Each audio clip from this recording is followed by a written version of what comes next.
Assalomu alaykum hammaga. Bir hafta ichida 100 kilometr yugurish challenge'ida ishtirok etib ko'rmoqchiman.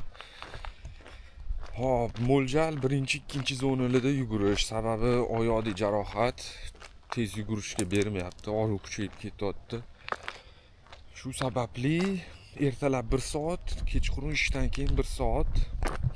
Endi bir haftalik bu o'zimga challenge. Shunda ishtirok etmoqchiman.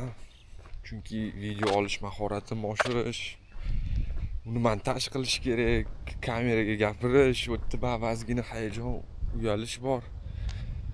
Shu narsalarni yaxshilash maqsadida ustiga ozgina yugurish.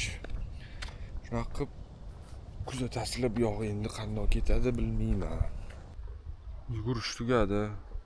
47 minut 5 kilometr, bilmadim endi ko'ryaptimi yo'qmi.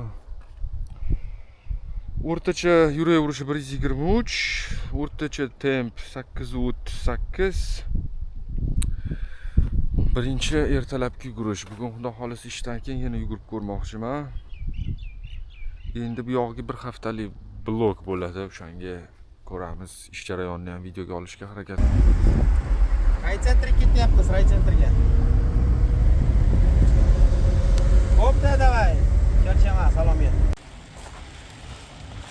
Bugun bizda birinchi ish kuni. Mana shu yerga temir tersilardan nimalarni qilishimiz kerak. Jamoadning eng kichkinasi manman. Ish joyini tozalash hozir. Bu yoqda mana temir keldi. Birinchisini tushirib bo'ldik. İkincisini tushiramiz.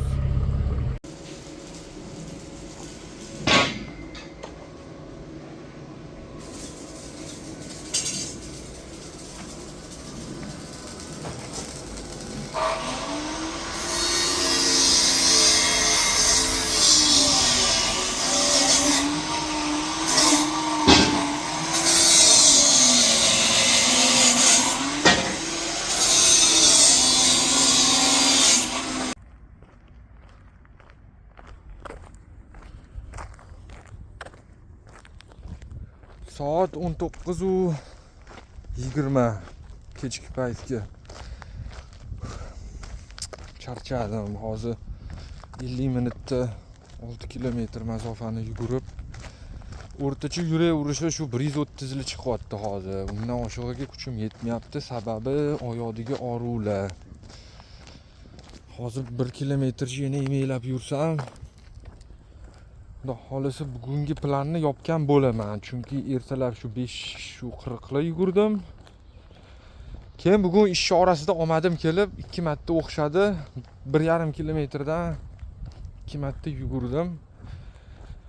Xo'p, yuraverishni mana bunaqa ko'kragiga taqiladigan Magenna firmasidan pulsometrda o'lchavman. Soatim yo'q hozircha. Shunaqa endi ertaga ko'ramiz oyoqlar qay ahvolda bo'lishini.